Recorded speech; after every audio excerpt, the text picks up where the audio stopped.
Welcome everyone to Guardian Radio, the first and longest running Destiny podcast on the net. You are tuned into episode 235. My name is Mark Turcott, and I'm broadcasting to you live from the top of the tower behind the newly reestablished tower. That was terrible. Joining me this week, first up, my Morning Fire team brother from inside his closet. Hey man, it's been a few weeks.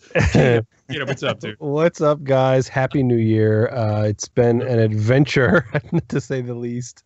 And I don't know what I'm going to do because it's, everybody says they want a white Christmas, and it's not possible for us to get that here where I live, obviously in South Florida, but it's going to get pretty damn close tonight. It's going to be like 40. Wow. Shut up. I don't have clothing for 40. I'm wearing my winter coat in the closet right now. That's a hoodie. That's it. That's what I got. Dude, it was 11 degrees this morning here in Charlotte. But Sean, what is it for you in New York? It's got to be. With the wind chill, it's about like 4 degrees, I think. And we're getting my mother called me before. She's like, Sean, there's a nor'easter coming tomorrow night. You got to go to the store. Do you have your galoshes? Are you wearing galoshes? I know you got your new truck, but you're going to get snowed in. I'm like, Mom, that thing is 5,600 pounds and has 4-wheel drive. I can drive that thing through anything right now. Don't worry about it. You're going to have to make a pass so your dog can go to the bathroom now. I know, right? I'm like, oh, my God. But yeah, man, happy to be here. Glad we're back. Gonna have some fun tonight. Let's go. Awesome, man. And finally, of course, that voice from the heart of Queens, our king of Queens, Mesa Sean. Sean, what's up, dude? What's going on, guys? Yeah, glad to be back. It's been a long time. Happy holidays, Merry Christmas, Happy New Year. Happy Kwanzaa, Mana, Hanukkah, or something. I forget yeah, what exactly. it is my daughter says. I forgot how that went. But yeah, just enjoying the downtime, well, aside from the fact that it's been freezing here and gotta give this one to Mark. I still haven't seen that Disney space movie that they defiled with the Star Wars name on it just yet. I just can't bring myself to, I think I'm gonna wait until it comes to pay-per-view, man. It is so divisive, and that's why it's great. Like, so is it better than? Well, okay, look, I didn't like The Force Awakens. Is it similar? Is it a little more like the old? No, it's not similar at all. No, Last Jedi is good. It's not similar at all. It's totally different, dude. And actually, I walked out of this one, which, by the way, quick plug, The Enthusiast Life. You can go here. Chris and I did a 2.5-hour breakdown of the movie. If you want to hear that, go find that to the show notes. But I walked out of the movie the first time confused. I was like, did I enjoy that? Like, I don't know. And part of it was because for 2 years, we've built up what we thought the movie was going to be, and in our heads, we knew what it was going to be. Like, we're like, oh, you're going to get this answer. We're going to find out who Snoke is. We're going to find out Rey's parents, all this stuff. And then you walk out of it and you're like, what just happened? Like, I didn't expect. So in the end, like the second time I saw it, I really enjoyed it because I went in, even of course I've seen the movie, but like all those expectations weren't there. And so I really enjoyed it the second time. And third time was good too. I want to make one Star Wars comment before we move on. That this isn't a Star Wars podcast, but there's somebody put a tweet out over the weekend that I saw that made me crack up. Do you remember in the original Star Wars, the first time when Obi-Wan Kenobi meets R2-D2 when he's with Luke, and he acts like he'd never seen him before? Yeah. I don't remember. He says, I don't remember owning a droid before. Like, he's never seen him before. That's the funniest thing that it cracked me up. Like, yeah, it's because they didn't know what was coming down the pike with Disney 30 years ago. 1977. I mean, he built. All right. We can go on for Star Wars for 2 hours. We can talk about stuff. Believe it. Like I said, The Enthusiast Life, 2.5-hour episode all about The Last Jedi. Go see it if you haven't. Sean, you should see it. I think you should. And you should see it in theaters, man. I will. There is one of those AMC theaters that you could just pre-order the tickets and have your nice seat that you can recline and all that sort of stuff. It is definitely worthwhile. There's especially one scene that, because you don't know what's coming in the theater with the sound, it's pretty sweet when it happens. Okay. It's cool. Yep. It's an epic scene. But what's up, everybody? We are back. That's right. I think we took 2 weeks off, right? So really, it ended up being 3 weeks when you take the time out. So we only missed two weekly shows, but we're glad to be back. Happy holidays, everybody, like Sean said. So lots to talk about this week, guys. We have The Dawning's been out. I don't think we have done a show since The Dawning was out. We have some Masterworks to talk about. We're going to talk about the Forge a little bit. Christopher Forgery. Put out a bunch of tweets. We're going to be talking about those things that he put out. And we also had a little bit of a leak that come out. And we don't go too much into the leaks here on the show. We usually wait for things to be solidified. But I think this one's looking pretty real. And this is kind of something similar that happened with Curse of Osiris. So we're going to dabble in it a little bit and talk about its validity and kind of what it can mean for what might be coming down the line. But as always, again, check out our website, theguardiansofdestiny.com. Over there, you can find all our social links as well as in the show notes. Remember, email us feedback@theguardiansofdestiny.com. You can follow us on Twitter @GuardiansofD, and I urge you to follow us on Twitter. Please, we may have an announcement on next week's show or just coming in the future as kind of maybe the show. We're actually, I'll say here on the air, actually, we're thinking of maybe not doing the show every week and maybe kind of either doing it every 2 weeks or just kind of when kind of in newsworthiness, if you want to say, to do a show. But we'll see. We're kind of still kind of throwing that idea around. So email us. Do you guys want us to be continuing to do the show every week, or could you handle us coming into your ear holes every 2 weeks? Let us know. Feedback@theguardiansofdestiny.com. And big what's up to everybody over on Twitch, twitch.tv/Guardian Radio. We do the show live on Monday nights there at 8:30 p.m. Eastern, 5:30 p.m. Pacific. So what's up, everybody? Thank you there for tuning in. And, of course, check out the other shows here in the Guardian Radio Network, including Ghosts and Echoes, our audio drama podcast, Guardian One podcast, our good buddies over there doing their show, Focus Fire Chat, the lore-focused podcast, and, of course, the other shows here in the Guardian Radio Network. Like I mentioned, The Enthusiast Life. Every week you can find us, Chris and I, doing that show, talking about just nerdy, geeky movie stuff. And This Guardian Life, which is which is Bell's show, and Bell and Hot Cup, their show, talking about Destiny every week. So, guys, let's get into it here. Let's, I'm not even going to say news, because this really isn't news. I mean, the Dawning is something that if you've been playing Destiny 2 over the last few weeks, you've been enjoying, or hopefully enjoying, the Dawning, right, which is out. And, of course, this was an event that was in Destiny 1, and it is launching. And here it is from Core Ray. Here's what she had to say. She said, "The Traveler is awake. For humanity, a new golden age has begun. This year's Dawning is unlike any other. It's not just the renewal that a new year brings, but the dawn of something greater. Now more than ever, we must gather together in the tower, at the farm, and all across the systems to give thanks. Our light has returned, and it illuminates everything around us." I like it. It's cool, right? Pretty cool. So, yeah. That was the only quote that I put in the rundowns. I thought it was pretty cool. Well, first off, Mayhem Clash is so much fun.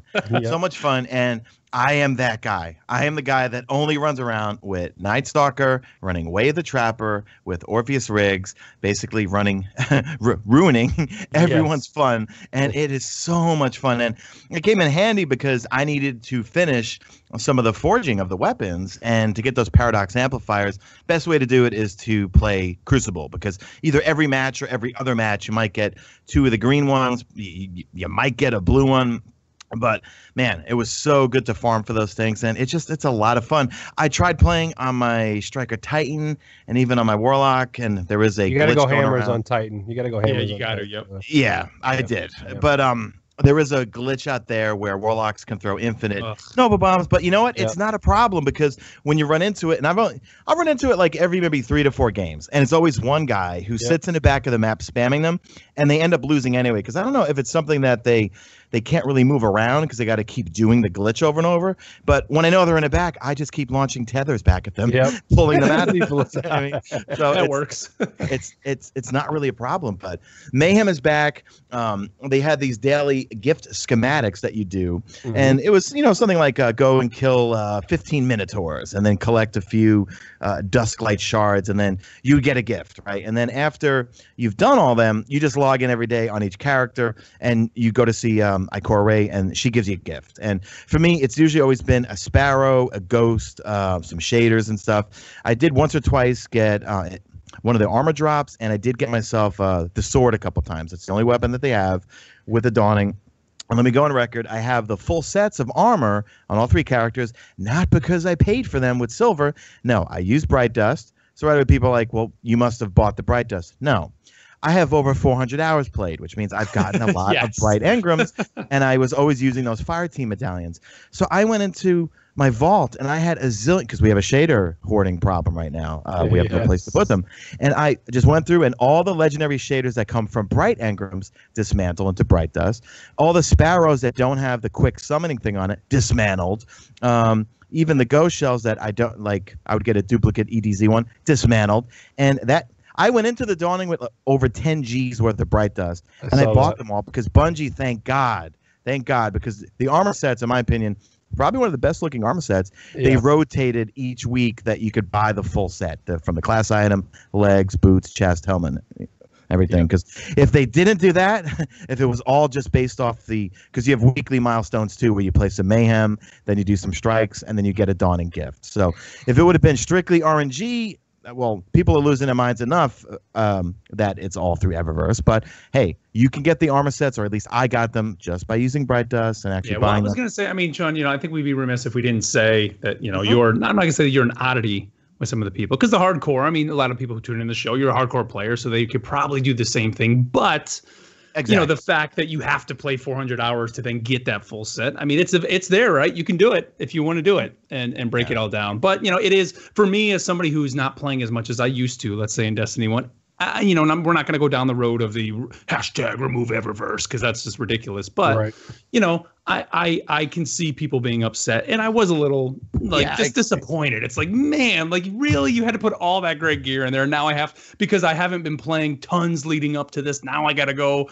and play all this to grind out to get this stuff. So it did kind of suck this time, and I think Bungie is hopefully getting the message this time with, like I mentioned, the hashtag remove Eververse. Their forums are a mess with that. I mean, it's comical. Like, if you guys haven't seen it, and I don't want to tell people to go over there to do it, just go take a peek. It's insane. I mean, it's crazy. I think they got the message. I don't think we're going to see these things. We're, of course, Eververse isn't going anywhere, but I don't think the next event like the Dawning is going to have as much stuff thrown into Eververse, because I think they're getting the point that, this isn't good. This isn't good. They did an event like this and put so much into making you get those bright engrams and having to use the Bright Dust, right? I mean, I hope they don't. Yeah, I mean, I remember us when they first started, 2 years ago, playing with having microtransactions, and Eververse came to town, and we all, remember all the slippery slope comments we had?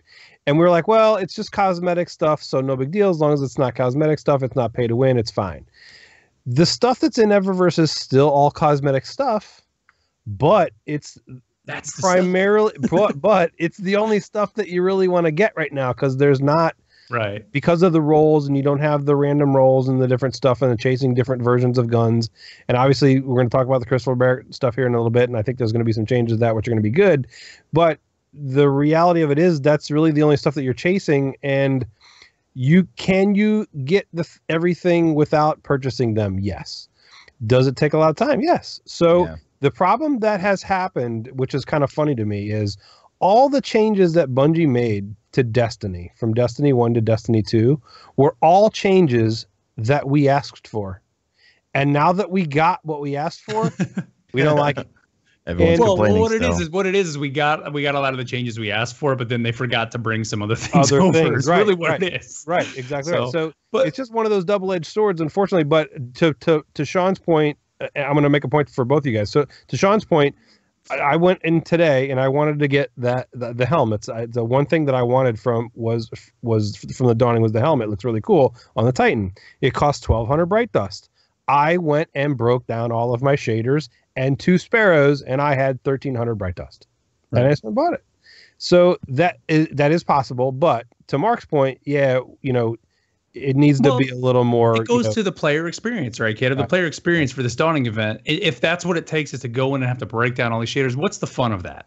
Exactly, right? Exactly. But like what you were saying, Sean, like what Mayhem Clash is a ton of fun. Like it's so much fun. That the experience that you have in there, regardless of the Nova Bomb glitch and all of that. I mean, whatever. Like you said, you run into it every once in a while. Yeah, you get it. And even then, it's still kind of hilarious to see it happening, right? I mean, it's literally mayhem. That's the point.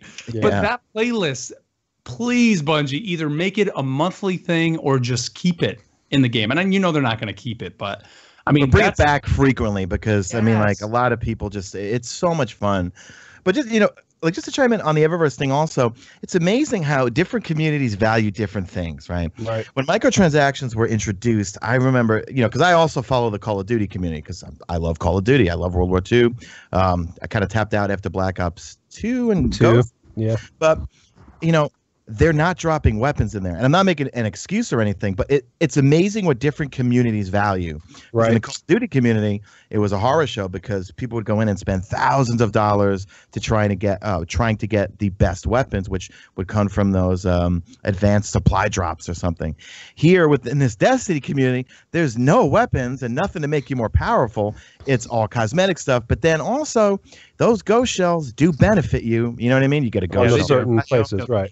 You get a ghost shell that's going to give you extra, we'll point out where the loot chests are, or extra or even there's some for extra XP when doing strikes, or extra XP when on IO, which is going to give you more bright Engrams. So I understand the outrage. I just think it's so interesting to see from two different communities, and then the whole Star Wars Battlefront thing. I think that just then dumped itself into Destiny because everyone was just extremely upset with EA. And listen, I get it. I love Star Wars Battlefront. Play it every day. It's so much fun. But I don't agree with what the company did with the microtransactions, but that's not going to I get yelled at for playing the game. And I'm just like, so you're yelling at me because I'm enjoying something? Like, you can go on your social crusade all you want and boycott EA. I have no ties to EA. I've never been to a capture event. I like Star Wars and I like the game. Okay. So it's really interesting how microtransactions are just a huge thing within all games right now. And either these companies need to either change them so that communities react better to them, or just ditch them altogether, because if it keeps going this way, which neither one of those two things are ever going to happen. Yeah, it's like if anybody knew how much money those I wish that Bungie would put out a report of the amount of money they made on microtransactions just from Destiny 2. Mm-hmm. The question that I have is, how do you think microtransactions would be received in Destiny if they had always been a part of Destiny from day one? Yeah. Do you think it would be different? I don't know. I think the problem, and it's funny, we're 16 minutes into this episode and we're already talking about microtransactions. That's the sad part about, it's, if you had asked us 2 years ago when Eververse first came in, this was what we were worried about, right? That the show had to be us talking about this, and it sucks, right? And we even, I remember the end of the last episode said, we're not talking about it. And I'm not trying to be, I don't want to be negative. I don't want people to say that we're coming off negative with this stuff. I think it is something that does need to be talked about because, like you just said, Caleb, if Eververse was there from the beginning, would we not care? I think it's the fact that the Eververse here in Destiny 2, the things that are being sold were things that weren't in the Eververse in Destiny 1. And the fact that the new stuff in the Dawning, unfortunately, was in the Eververse. And that's where I think people are upset. And like I said, hopefully microtransactions are not going anywhere. They're all over the place now. I'm hoping, if anything, for all the negative feedback that came out over these last few weeks, that Bungie will be able to step up to Activision, which, whether or not it's Activision, deep down, I still, in my hope it was Activision that put the pressure on them to do this, because the Bungie of old that I remember back when, what made me start the show being a Bungie fan, I would not have done this. And unfortunately, the Bungie of today isn't exactly the same Bungie of those years ago, but I would hope that all of this happening and those Christopher Barrett tweets and all that it's like, you know what, guys, next time we do an event like this, we cannot hide that stuff or put that stuff in the Eververse. We have to have this stuff dropping from heroic strikes, or we have to have this stuff dropping from trials matches. Like, they need to put this stuff out there rather than behind these loot boxes. And well, two real quick things. One is that, me coming from big corporations, big capital equipment, medical devices, I don't know how the business model works when it comes to video games. When it comes, you've got a publisher, then you've got the actual studio that creates the game. So I don't know what the cost of development is, where the actual money goes from all these things. But one thing that I will chime in is, and we'll get into Christopher Barrett's tweets, if they start adding these things to the loot pool, they've already kind of been devalued, man. You know what I mean? Because back in Destiny 1, I never cared about ghost shells, ships, or anything like that, except for one, the Nano Phoenix. And that's because I couldn't get it, right? But I kind of feel like, even though, because it's already in there, if you go look at your faction, New Monarchy, Dead Orbit, Future War Cult, they're going to have a ship, Sparrow, ghost shells, things like that. But now that, that stuff's already been through Eververse, I don't really care about that stuff. That's not the carrot that I'm going to grind for. My issue from a player experience is that I don't think there's enough toys in the game. There's not enough loot. No, you're right. Yeah. You know what I mean? Like, I miss those player experience moments where I finished the raid and I got this new gun and I couldn't wait to go try it out in PvP. I couldn't wait to go play with it in the Cosmodrome and test it out. Or I would get this god roll from Banshee the Gunsmith from Arms Day, and I couldn't wait. So I think Eververse is a bit of a distraction that static rolls and the lack of, because I thought when they were going to do static rolls that they would just rain loot on us, like a million different weapons, Yep. So bottom line is, I think they really, from a player experience, they need to increase the loot pool with a lot more things to chase, just in terms of that. One, makes us feel more powerful and is fun to use, and is going to make us log in every day to say, hey, you know what, I want to get XYZ. Well, I need to go do XYZ tasks. You know what I mean? Yep. I think. Let's talk about snowballs. You guys like snowballs? It's my favorite thing in Destiny 2 so far. They're effective. Absolutely, they are. They are. They're absolutely awesome, and it's brilliant. I just did it before the show, and there was like a crowd of 5 or 6 Guardians standing together, and I smashed them all with a snowball, and they turned around and looked at me like, "Dude, what the hell?" It's just so funny. It's great. In strikes, you're freezing something or killing a friggin' drag or whatever. It's just so great. It's just a great entry into the whole thing. I think it's awesome. I wish they would have put them in PvP maps. I know. Yeah. How funny would that be? Turn somebody into a snowman for like, or just a mode, seconds. snowballs only. Oh man, that would. Oh, dude, yes. Snowball melee only, or something like that. Oh my gosh, dude. Yeah. Because I really snowball freezing Sony and shoulder charge him to death. Because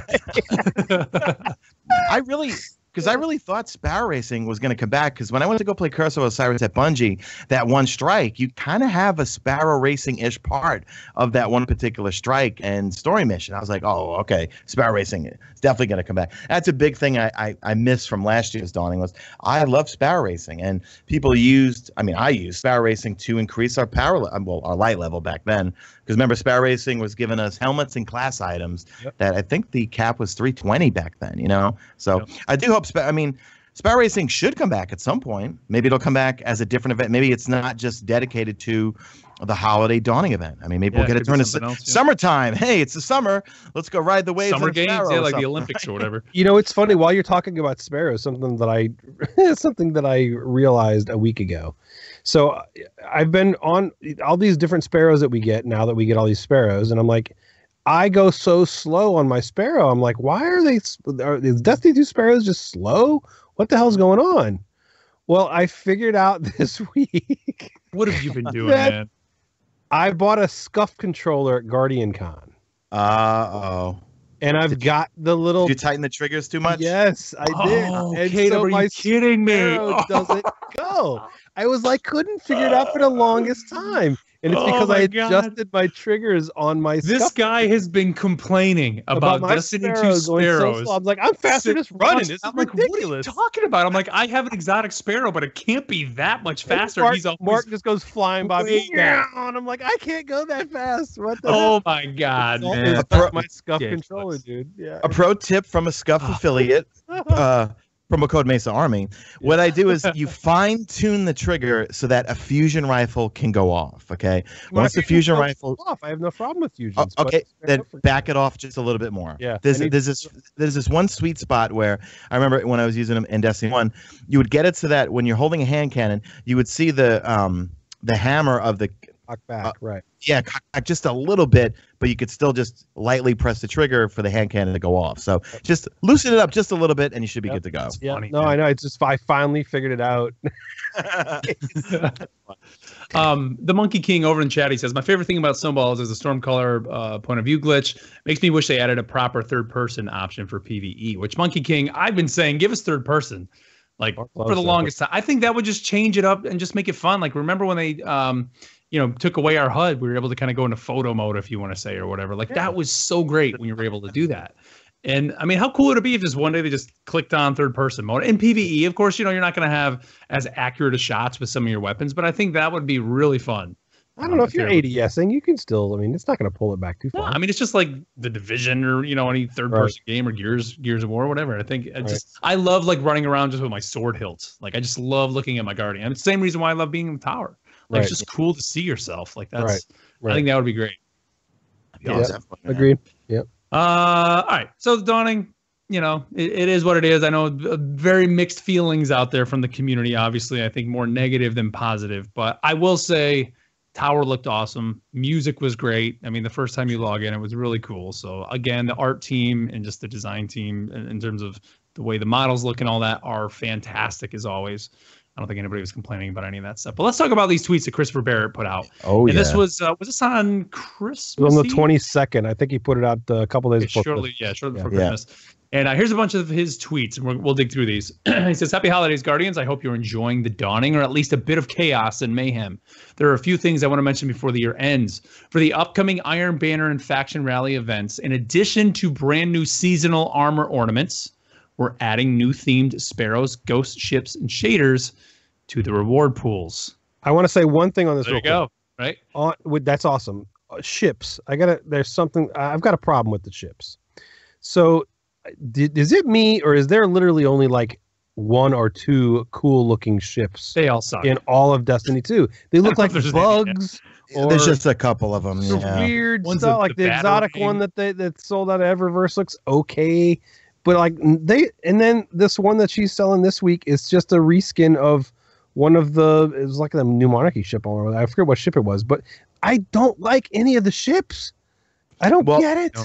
I like the Dawning ships are coming. Yeah, the Dawning one looks cool. I cool. hope it's the space bus for the Iron Banner. Dude, like that was the Iron Banner ship, right? Yeah, hell yeah. Well, you could go see right now, guys. If you go check in with the factions, the ships are there. I did a whole video on it. The only thing that's weird, though, is that I don't think you can get the faction ship until the third faction rally. 3, right? Yeah, because when you hover over, it says pledge allegiance or complete 3 faction rallies or something like that to unlock the ship. And then also there's a sidearm that's on each faction, and it says something to the effect of pledge allegiance to all 3 factions to, I guess, get this weapon or something. And it's a pretty cool sidearm, but each faction shows it. But when you look at the armor, man, New Monarchy, for the Hunter at least, by far, best looking ghost shells, best looking sparrows, best looking armor.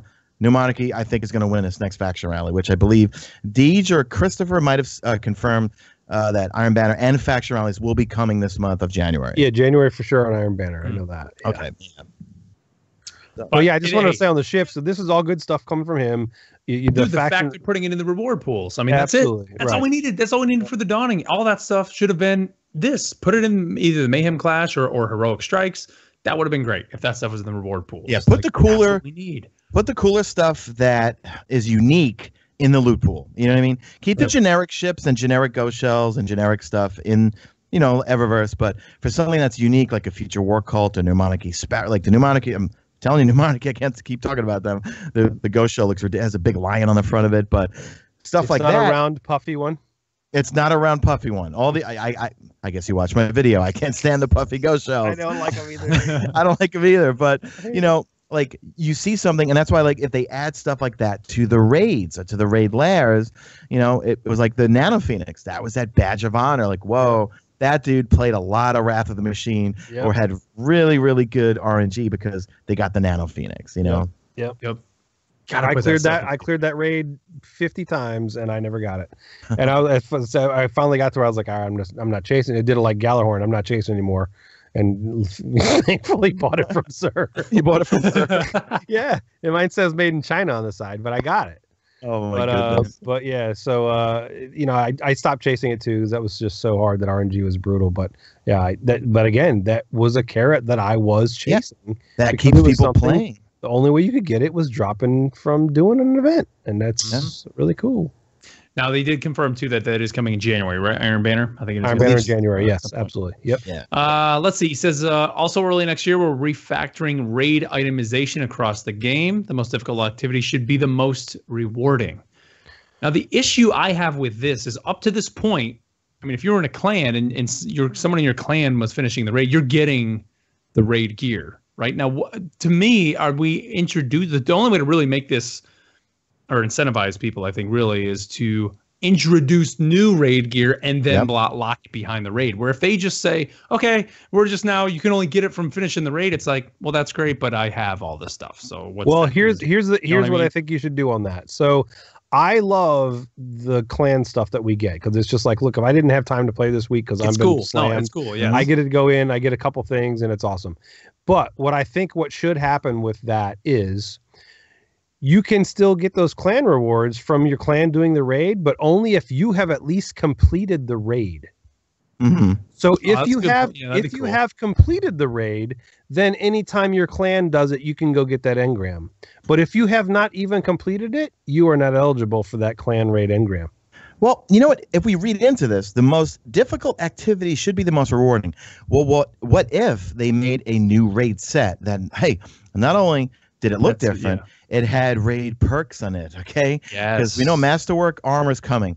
What if they had a new raid set? This is me dreaming, of course, okay? Right. A raid set that, okay, I get a pair of boots that gives me increased agility when running the gauntlet. A chest piece that gives me added protection from Cabal in the throne room. Or something, because that was a big thing that I missed from a player experience in Destiny 1 was, okay, Age of Triumph, which raid we doing today? We're doing Crota Zen. All right, I'm going to put my Crota gear on. I got some bonus bonus health when I'm running the sword, resistance to damage when I'm carrying the Scorch Cannon, or, charge and stuff, because I always say it right now, the armor take less damage in the bath pools or something. Yeah, exactly. His armor right now is a fashion show, and especially for the hunters, I'm a warlock main, obviously, but the hunters are always searching for recovery, and a lot of the armor sets, I think only Sloan has the armor sets with recovery, but also the Dawning gear has recovery on it. But if you put on the full raid set for the hunter, it looks amazing, but you have no recovery whatsoever. So I'm really hoping what they mean by this is a new raid set of armor that is only for people who actually complete the raids. But like you said, maybe throw in there something that if you've at least done the raid, you can get maybe one piece of gear or something. But the key there is the most difficult activities should be the most rewarding, which means that they want to reward the people that do those challenging activities, do the prestige. I mean, I haven't done the 330 raid yet. We've just been doing the 300s because they're so easy, and Masterwork weapons seem... Right. Well, it's weird because like last week in one raid, I got 4 Masterwork weapons. And then the following week, I got 1 per raid, and that was it. I think I just got really lucky. Did you have those boons on or anything? I don't think that's so. right. You know what? I don't think so. No. Okay. But yeah, so I think that refactoring raid itemization hopefully means introducing stuff that only the people, because right now it's the hardcores. Yeah, what does raid itemization exactly mean? Raid itemization across the game. We don't know. That's very specific terminology, and we need to know what that means exactly. Yeah. So, yeah. And hopefully it's addressing the hardcores, because right now the hardcores, we are screaming the loudest right now. You know what I mean? I mean, Sean, that was what kept me coming back to Destiny for those 3 years, was rerun the raid to hopefully just pull that slot machine, because that was the only way to get that stuff. And I've said it before, like for me, one of my favorite times in Destiny was year 1, when the only way to get max level was to continue running the raid. Like to me, that was the carrot. It was like, I got it to be level 30. I need to keep running Vault of Glass. To be 32, I need to keep running Crota. Like that's just what, to me, that was the best. And I know that, some people weren't able to do the raids or do that stuff, and I understand why the changes were there. But man, that was just, every time you dropped Crota, it was like, what am I gonna get? What am I gonna get? Yes, I finally got the boots, or yes, I finally got the gloves. Like that was just the best. That was so much fun getting it that way. So I got another pulse rifle. Come on. Yeah. I mean, they're never gonna go back to that. But like, see, like folks don't remember. Like, there's such a fine line between early vanilla Destiny 1. Nothing would drop. I remember that summer trying to get a hopscotch pilgrim, running, I think it was Dragon or Rock Strikes every night like a yokel for hours on end to never get that thing. And then I think it was after the Taken King, or maybe even later on, they just rained everything on us. But yeah, Taken King was when it started really dropping. But it was cool because we had random rolls. So, you know what I mean? So, they rained us with loot, but that loot was very different. You know what I mean? But who remembers doing the Nightfall every week and getting a ghost shell every week? I mean, the guys and the other 2 teammates with you would get, exotic guns. They'd freaking get the Gallahorn, and I'd get a ghost shell. I mean, 400 ghost shell and emote pack. Galley, like Vex Mytho, like those type of things that we were chasing. Those things aren't there. Those things that made you OP. And because that's the thing is, occasionally having your game broken isn't bad. And it was just proven, right, with the whole, what was the laser gun we were just using? Prometheus. With the Prometheus. That proved that was so successful of a screw up that more people were playing that week and playing laser tag than have played since maybe this week with Mayhem. Right? Yeah, you're right. Because it's just so much fun.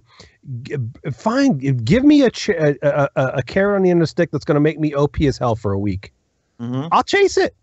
Yeah. Because that's the kind of thing that the people want to feel and be more powerful, especially even than other people. Hey, this is a look at me world right now. The social and everything else, it's a look at me world. Look what I did. I'm better than you. My guy's more powerful than yours. Whether we like that or not, guess what? That's reality of the people that are gaming. And if you do that and give us the carrot that goes, you know what, if I go do that and I get that gun, I'm going to be more powerful than you. I want to do that. Yeah. And those are the kind of carrots that we're missing, I think. Yeah. Let's see. Another tweet he says, and we're not going to really go into it because we've talked about it enough, but he does mention Eververse. He says, I know we say it a lot, but we hear your feedback on Eververse. We both want our players to feel respected and to deliver great content regularly to the community. Expect lots of discussions with the dev team and an update on our path forward after the year. I think right there, that's him saying, hey, we're seeing everybody mad. We're going to do. And, you know, for people out there saying, like, we're tired of hearing that they're listening. Making games are hard. Like, you gotta take time. I mean, unfortunately, we're looking at probably months. I mean, for the changes that people really want, and somebody just put it in the chat. We talked about it a little bit before we went on the air tonight. It's probably not coming, guys, till the fall. Like, as much as we want the May expansion or whenever they hit F5 and it's done. Sorry, it's gonna take a while, man. Like, it's probably the big changes are gonna be that Taken King size expansion that's probably coming in the fall. Like, that's when we're probably gonna see the good stuff that's gonna bring so many people back. And until then, or, you know, it's like people just constantly saying they're listening. Well, they're listening, but no action. Guys, look, it's a company. They can't put anything out there publicly until it's been through playtest. It's been confirmed. It's, you know, like listen to the last Bungie podcast. I was just about to say that. Listen to the last podcast and what happens when a problem comes up. The chain of events that they have to go through before they can deploy a fix for it. They can't put anything out there until they're 100% sure that they have a green light from management or from whoever that, hey, we could deploy this on XYZ date. So they're going to have to say, we're listening. And when everyone's yelling at me saying, why aren't you look, I've expressed my opinions on Eververse throughout my videos. Go watch them. But just yelling at me is not going to better the situation. One, and two, it's not like I have a hotline. Like, hey, I could call up Bungie and say, hey, listen, they're a little unhappy with Eververse. Even if I did have that hotline, they'd probably say, you think we don't fucking know? No shit. Oh, boy. Sorry for the F-bomb. Me too. But it's like that's what we were being Bungie at the moment. Like, we know. Well, it's like, like, why don't you be more vocal? You think they don't know? You think they don't read Reddit? You think they don't see their own forums? Sean, if you would just put out that negative video, things might change, Sean. It might. That would be it. You specifically, Destiny 2 will be perfect. It's such a bandwagon. Like, I just do that. I lost a lot of respect for you because you're not being vocal. No. I lost respect for all the people that are cashing in on the view money YouTube bandwagon of slagging studios. It's the trendy thing to do. Go ahead, do that. Have fun with that. Make your money, because you know what? You're burning bridges. I'm not burning bridges. I expressed my opinions, and I've expressed away. I've had good player experiences. I've had poor player experiences. I'd like to focus on solutions to make the poor player experiences become better player experiences, rather than ranting and raving just for views and money. I'm sorry, guys. That's what a lot of these content creators are doing. They're making studio bashing videos to get views, and in essence, they're making money. I'm not doing that. End of rant. Drops mic. No, but he's absolutely right. I mean, it goes to one of those things. If you don't have anything good to say, you know, but the reality. Look, if you can't be quasi constructive in your criticism, shut the hell up, man. Like, nobody. I don't want to go down this path again, though. Let's not go down because we've been there. And again, if something's not fun, why waste time on it? You know? And if you're not having fun with Destiny 2, move on. Come back when it is fun. I mean, that's all it is. Totally. But I saw Pens put this in the chat a little while ago. One of the biggest problems with Destiny 1, and it continues with Destiny 2, is vault space. And Chris Rivera says, one more for good measures. We have short-term and long-term solutions for vault space in the works, since I know that is another hot topic. Yeah. This one I wish was at the top of the list, not the bottom of the list. Because, just for instance, I was just talking tonight about I wanted to get that helmet from Eververse. And I went and broke down my shaders, and I broke down a couple sparrows, and I was able to buy it. But when I went to go buy it, my helmets are full in my inventory. So, okay, let me go put my helmet in my vault, because I like all the look of these helmets, but I don't want to break these down. I'm going to just go put them in my vault. I had room to put one helmet in my vault. My vault was full. Oh man! But it was enough to go back and buy, and so get the helmet and put it on and infuse it and blah blah blah. But it's a serious problem, man, because the problem is, and all right, look, how much more bright dust you could have if you had a bigger vault. Hang on. So the funny thing is, yeah, how much bright. The funny thing is, all right, we could probably rewind about 2.5 years somewhere of someplace of me ranting about vault space. Here we go again. I'm just going to rewind and go back, and I'm going to play it again. That's the major problem that I've had with Destiny for 3 years, is vault space, and I understand, but look, memory is a big deal with gaming and computers and technology, and we understand. But the reality of it is, the technology is there to give me more vault space. We got to figure out something, and they are working on it. And I'm looking forward to see what kind of if it's just duplicate stack or whatever the case might be. There's got to be some way to make it where you don't have this constant. Because I've got literally 12 really cool helmets that I really like the look of, and I'm keeping them because I like the look, and you can't get them anymore. Yeah. So I don't want to get rid of that and delete it. It's awesome. So do I hoard a little bit? Sure, but we all do. But hey, let me keep the stuff that I like. You know what I mean? So I really hope that this works out, because I need more vault space. So am I passing the torch? Because all I ever did in Destiny 1 was get made fun of every week. That's right. Mesa the Hoarder with a Vex Mythic class on each character, a Hawk Moon on each character, a Gal on eeach character. Now you're the Hoarder, K-Dub, not me. I've always been a Hoarder. I mean, look, in my clan, Sharks, he's the ultimate Hoarder. Oh, is he? Yeah, and and he knows it. But it's just one of those things where I like the look of something, and I've only got one of it. I'll break down the duplicates, but if I have one thing and I like the look of this, like I've got just for instance, what's the spaceman helmet that I have on my Titan? The Takenaut? Yeah, the Takenaut. Thank you. Oh, yeah. I've got a Takenaut. Am I going to break it down? No. Because I've got one of them, and I think it's cool as hell. And I think Are you ever going to wear it? No. Yes. No, I do. I put it on. Do you? I put it on in the tower, run around like a moron, and throw snowballs at people. I do, absolutely. There's nothing better than getting hit in the face by a snowball by a spaceman. Like, come on. So that's just silly stuff that I like to do, and I like the look of it. So I don't want to break it down. I need more vault space. Help me out. Yep. I think it's coming. Rant over. Let's see. Let's talk about the Forge quick. Sean made a sweet video. I recommend people go watch it on the Forge here with Curse of Osiris. Sean, what do you want to talk about with the Forge? I mean, I want people to go watch the video, but Forgery. Forgery. Hello. Okay, so in essence, we got a DLC with a bunch of new weapons that they're not throwing at us. We have to actually go do things and grind. Now, we as Destiny players, we either hate too much grind or there's not enough grind. Whereas they put a lot of grind to get all of these done. The first part of the grind was getting these radiolarian cultures, which I enjoyed the most. Cultures. They're midichlorian cultures. Oh, Star Wars, please. Oh, let's go Star Wars. Let's go. Annie. Mesa, Jaja Binks. Okay, so Sabuba. Chance dies. Don't you love the tangents we go off on this show? Okay, so the radiolarian cultures.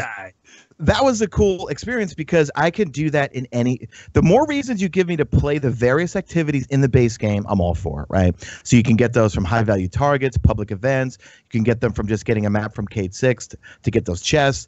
And then you go turn them into concentrated because you would get 10 of the green ones.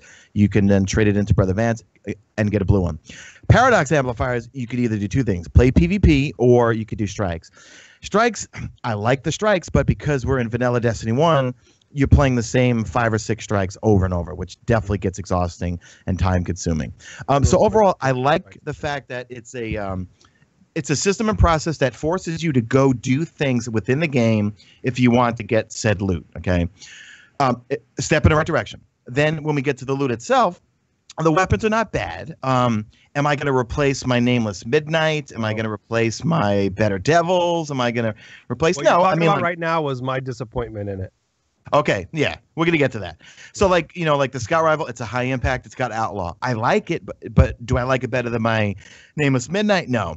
One of the things that I would tweak for the next time is two things. One, if we're gonna grind so much for these weapons, make them God rolls. Make us say, "Oh my God, I need that Scout Rifle.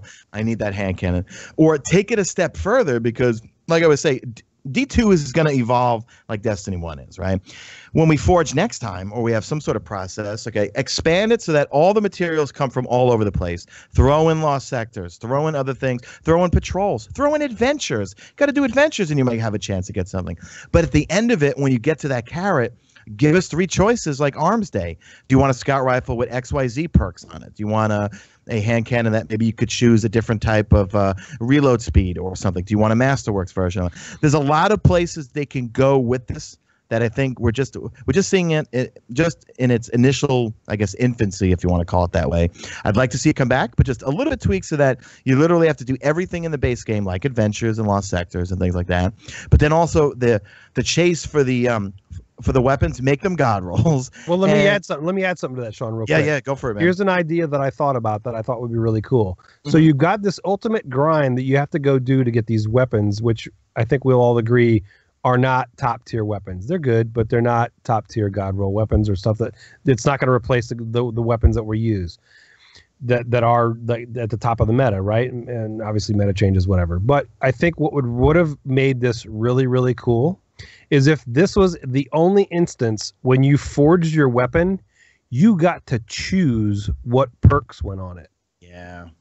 So imagine that, because then it not only would nobody pick all the same ones, because it's going to depend on your play style, right? Yeah. So then depending on your play style, you could pick a completely different hand cannon than somebody else might, or you might want to have a completely different auto rifle or scout rifle than somebody. Somebody might like slow rate of fire, heavy hitting scouts, and somebody else might like, faster rate of fire, low hitting, and more less recoil, whatever, or Firefly or Dragonfly, whatever, which needs a change.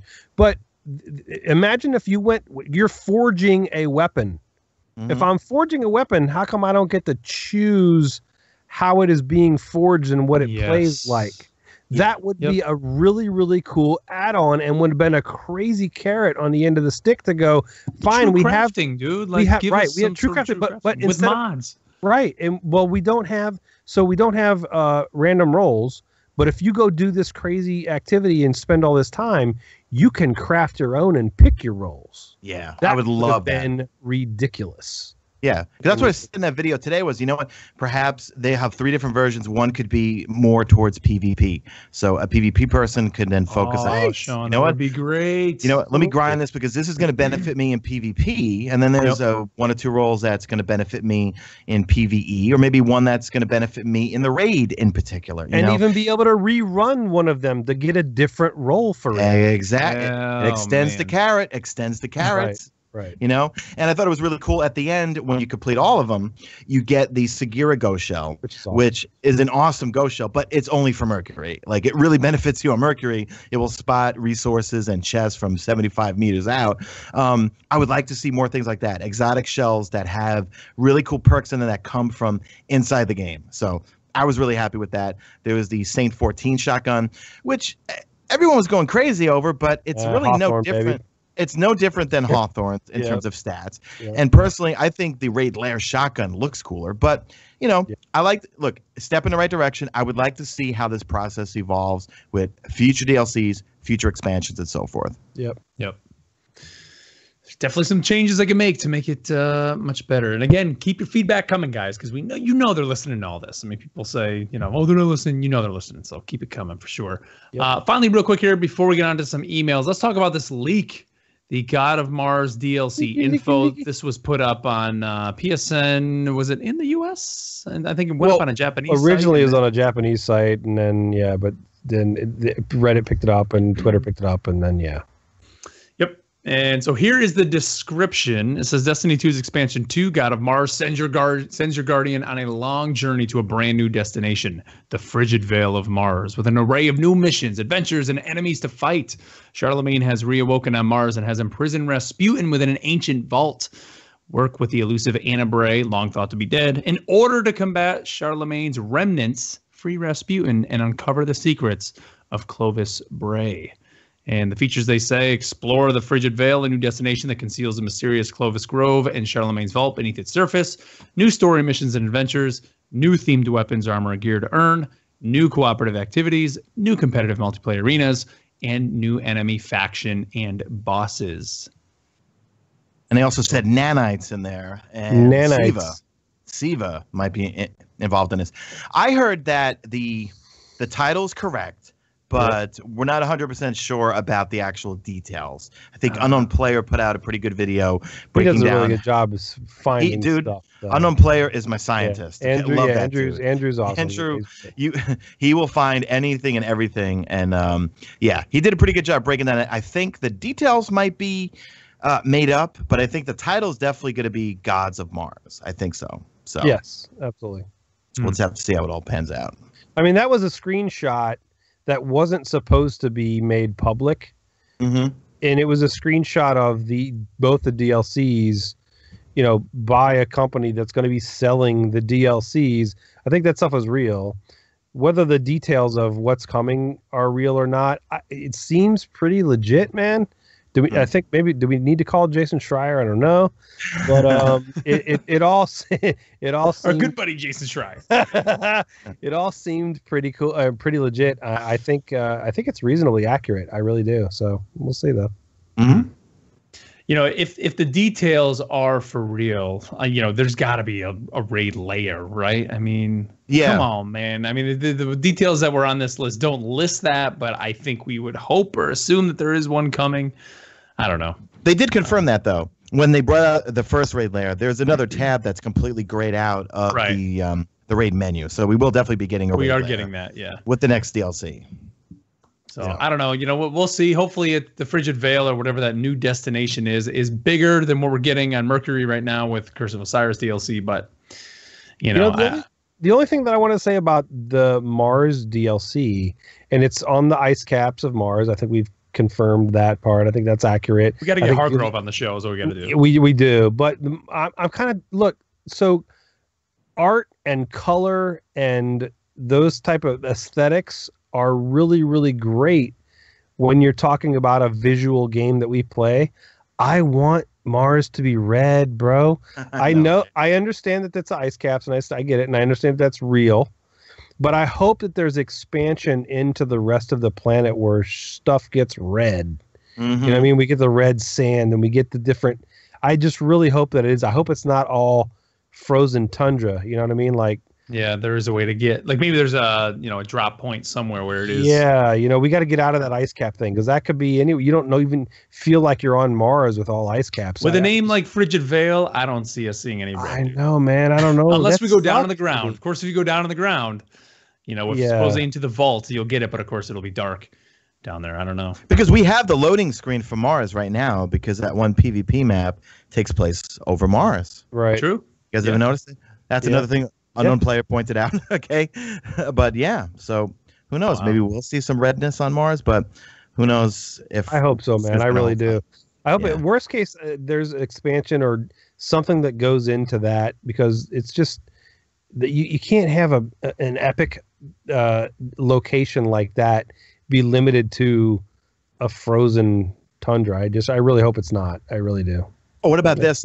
You go there, but then all of a sudden part of the story takes you back into the city of Freehold or something. Yeah, whatever. And it literally is Destiny 1 part of the patrol space, but with the modern Destiny 2 graphics. You know what I mean? Like, great. Yeah, absolutely. I would look sick. I just don't want it all to be in that frozen space. I hope it's not. Really. Yeah.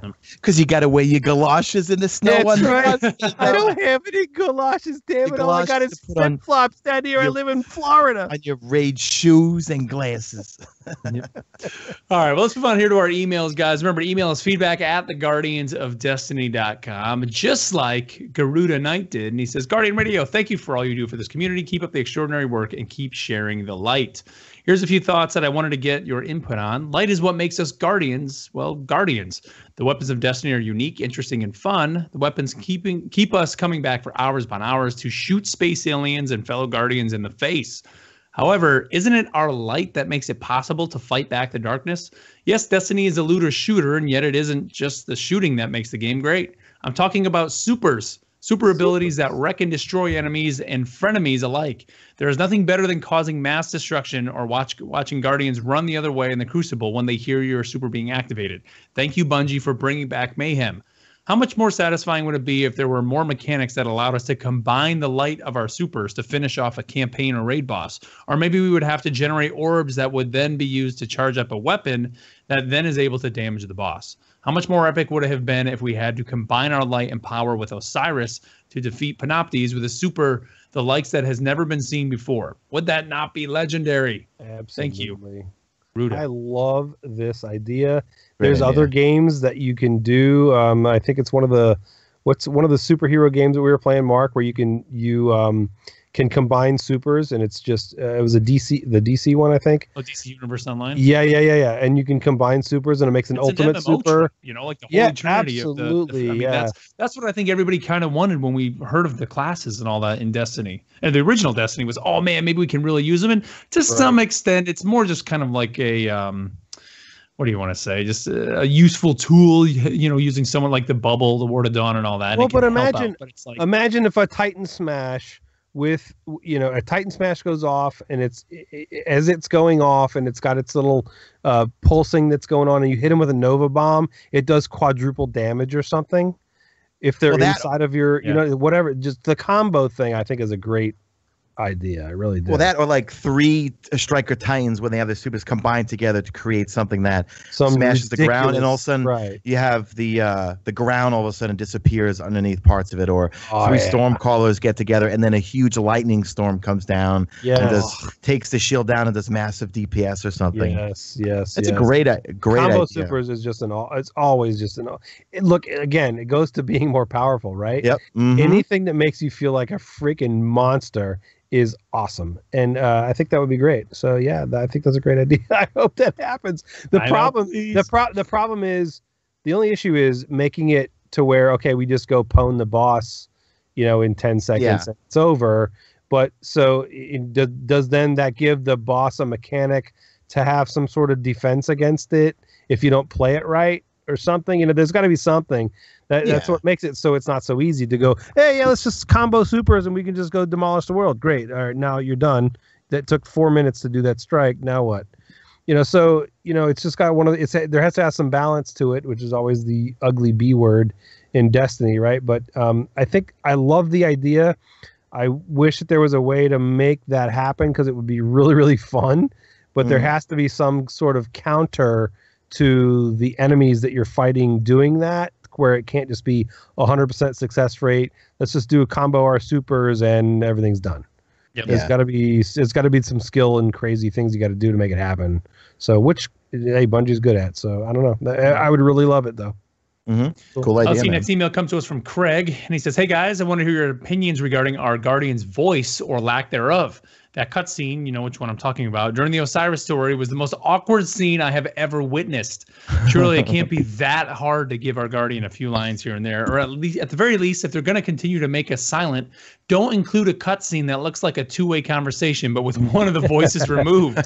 Anyway, just wanted to hear your thoughts on the subject. Love the show. Keep up the great work. Awoken Warlock for the win. Best regards, Craig. Yes, Craig. Yes, I mean, I'm watching that. Like, really? Like, you? I just don't understand it. Like, even if it's just a few lines, maybe this scene or this DLC wasn't written back when they did Destiny, the original Destiny 2 cutscenes, and maybe they said, you know what, it'll just be easier for us to just not give him a voice at all. But come on. Well, I mean, everything, like every decision is made on purpose. Like my dad always taught that when we used to fix cars. Every single bolt, everything that's put into a product is there for a reason. They definitely did it for a reason. I'm not 100% sure what that reason was, but it does look funny when sometimes there is a line of text from either Osiris or an NPC, and your Guardian just looks at the ghost and nods. You know, okay, you know what I mean? But doesn't say anything. You got this. But, you ready to talk? You got this, right? Exactly. I don't know. Did Gaul take our voices away or something? He took our light. Yeah, we were able to get our light back, but he kept our voice. I mean, if you think about it though, just so think about this for a second. Think of other games that you play where your character actually talks. They only pretty much talk in cutscenes, right? Yep. And so we have a voice in cutscenes. It's our ghost. And you don't have a ghost in those other games where you're talking. It's you talking instead of your ghost. Yeah. So there's only going to ever be one voice talking for you as the character. Is it going to be your ghost or is it going to be your character? Take your pick. In this instance, because they've done all the lines with the voice acting of all the different characters, and hey, we can have the discussion about having the Snoop Dogg ghost and whatever. Fine, but but the reality of it is, I don't think you're ever going to see that, because we have there's only so many lines in the game that you're going to have voice acted to have. So then, but maybe there is a few of them in cutscenes where you're going to have a female and a male from all three races voice acted in those cutscenes. That could maybe work. There's not going to be a lot of them though, man. There's just not. You know what I mean? Yeah. Well, maybe they took it out because, look, you're looking at the screen as if that's you, right? You know what I mean? So if you hear, I mean, that really is the reason. Yeah. Speak, then it's like, oh, that's not me. You know what I mean? Right. Like, you know, exactly. So. Right. But I don't know. There's so many games like, other just RPGs and that do that, where you are the character. You're creating your player character, but they still give them a little bit of a voice. Yeah. But whatever. I mean, that's the choice they made. Maybe just because they made it in D1, they said, you know what, we're just not going to put it in D2 and just leave it at that.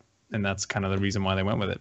Yeah. I don't know. Let's see. Another one. We got this one from Anti-Crombie. And he says, hey, guys, just have a discussion topic for you that's rattling around in my brain.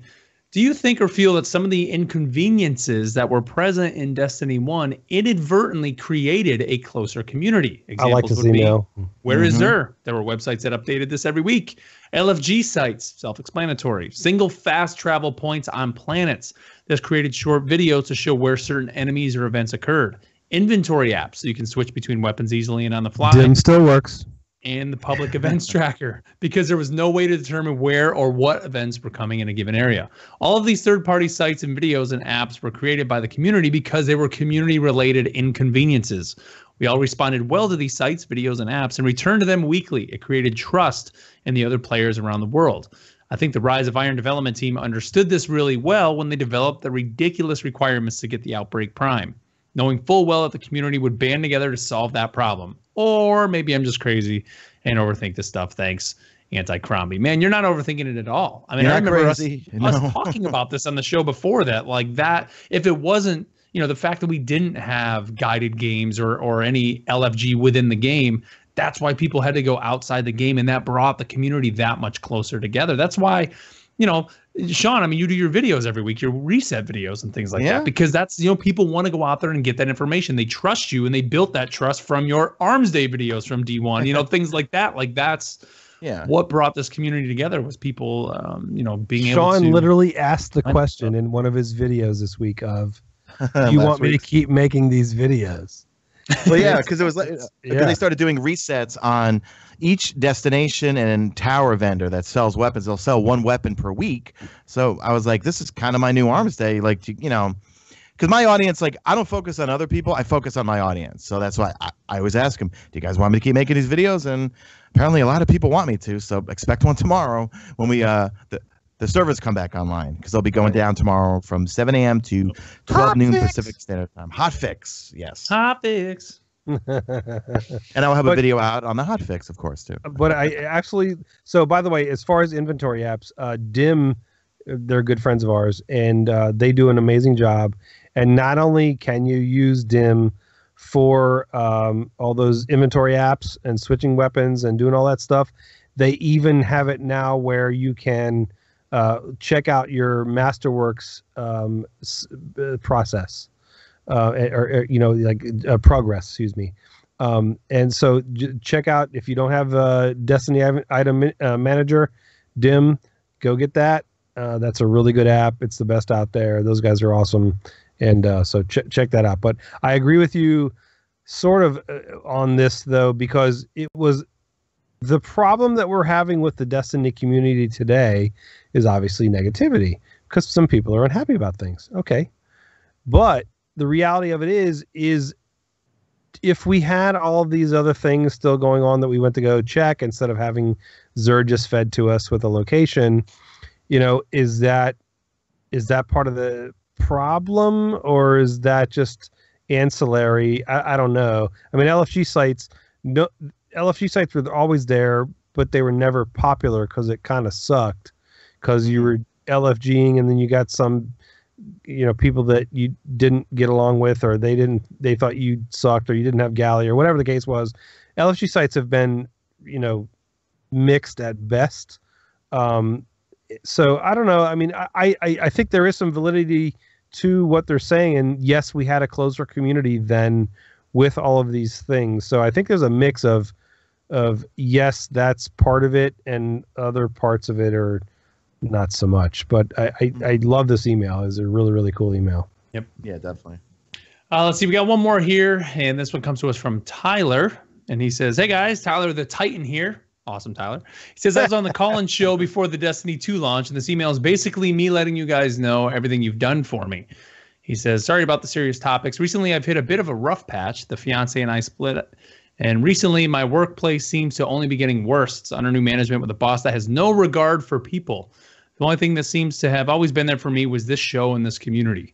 I've been listening to this show longer than my current job and now ex-relationship, and in the deepest, darkest days of everything not going right in emotion warfare, I hit play on Guardian Radio and disappear. Actually, I'm currently sitting in a Stewart's parking lot listening to episode 234 in my car. I just wanted to say thank you for always being there for me and keep up the content. Take care. Sorry about the long email." Well, Tyler, hang in there, man, and glad we could be there for you, my friend. Dude, this is the reason we do the show. Yeah. This is the reason that we have done it for as long as we've done it. And Mark, God, I can't even imagine, dude. But this is the...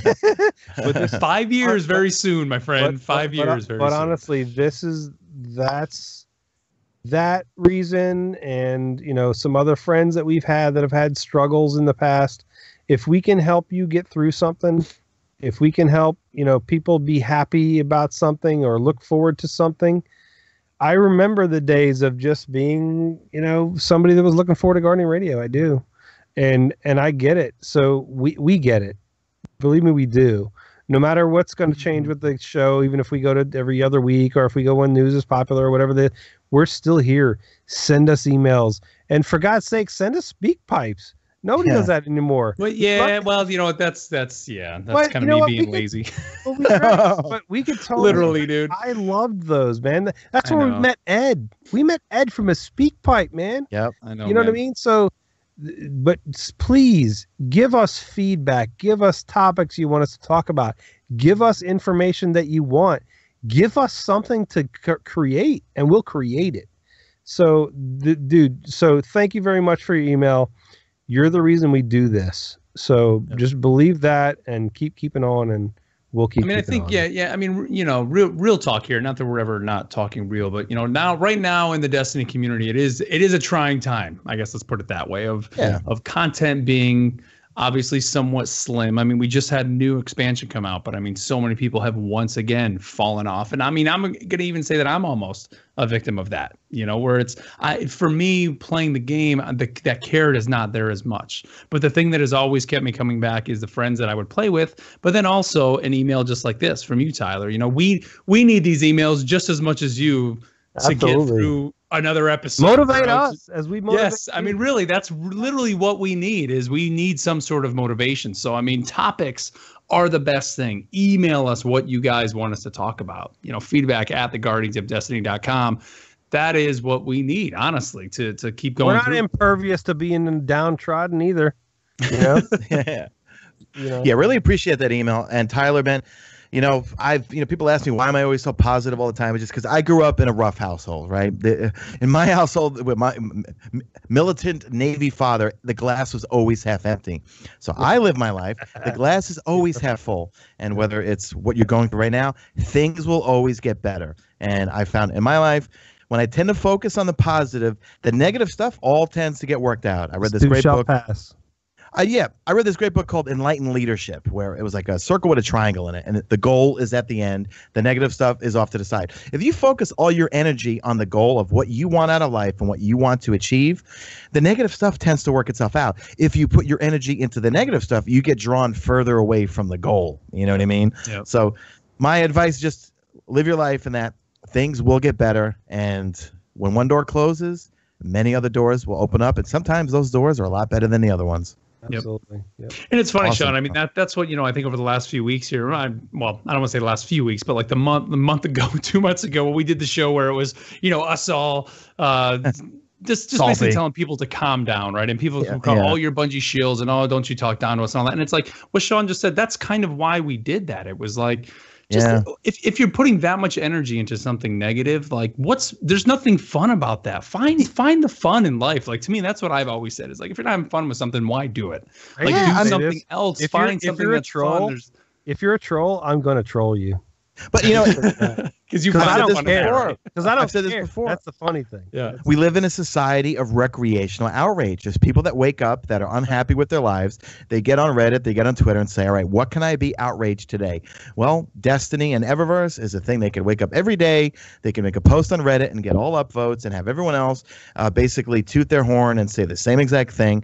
Just go out and do. You know, if you're unhappy with a situation, do something else. You know what I mean? And enjoy life. I mean, we talk about Bungie always listening. It's like you don't like.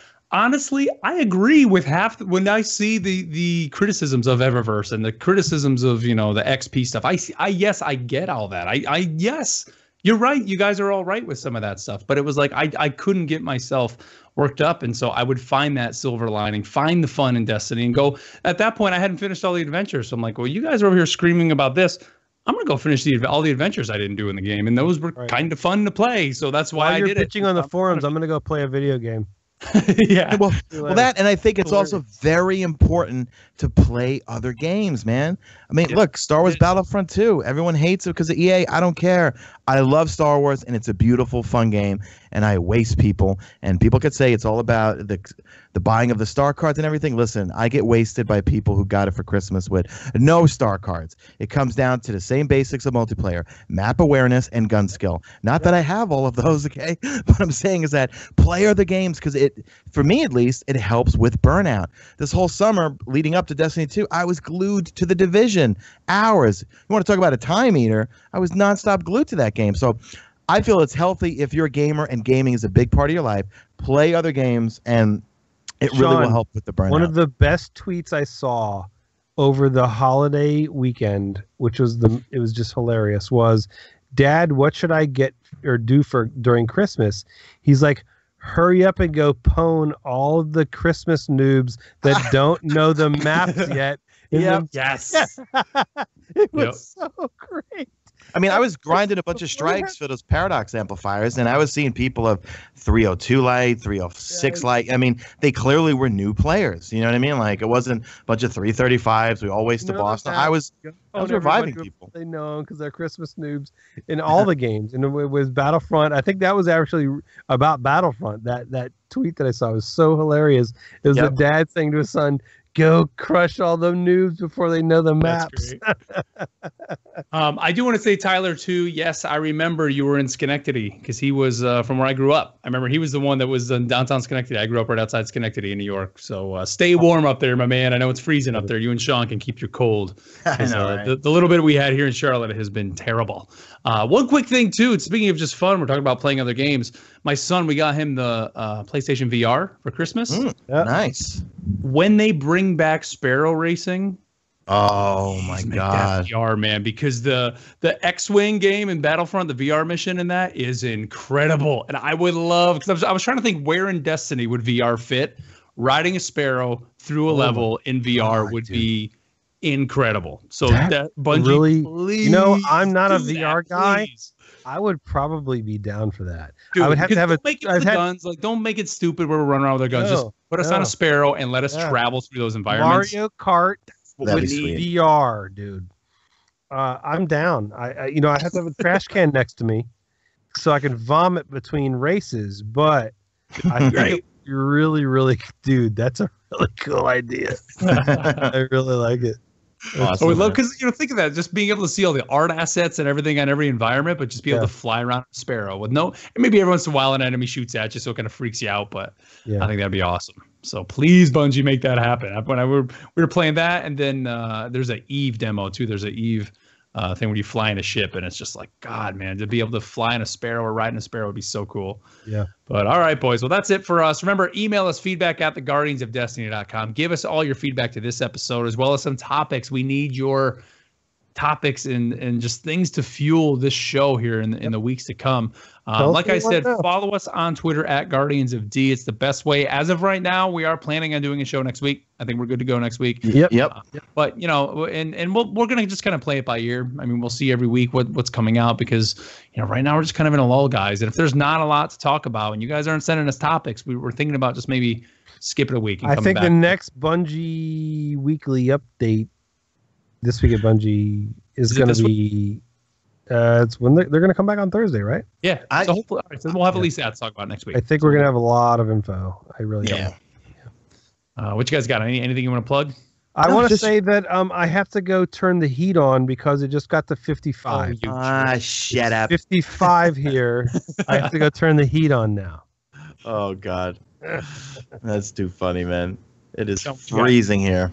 Nothing as usual. Mesa Sean on Twitter, YouTube, and my Destiny PS4 Facebook community. If you're looking for people to raid with or play with, check us out. Awesome. Guys said earlier on in the show, The Enthusiast Life, we have our big Star Wars breakdown. So go listen to that if you haven't yet. And this week we're actually recording our big 2017 year in review. So we're going to be talking about all the movies, comics, games, all the great stuff that came out. So definitely be on the lookout for that. And other than that, I think that's it. Everybody, thank you as always for tuning in. Big thank you to everybody over on Twitch. It was great to see you guys over in the Twitch chat. And happy holidays again, everybody out there. Enjoy the year. Hopefully 2018 will be better than 2017 was for everyone. Not only in just the fun of things that are out there, but in the Destiny world. Hopefully we can get some more awesome things. Go shoot aliens in the face, damn it. Yes. With that, everybody, thank you for tuning in and making us a part of your week, however you're tuning in, whether it's through Twitch, through iTunes, through Podbean, whatever. Thank you so much. And with that, we'll catch you next week. Laters. From a really high place.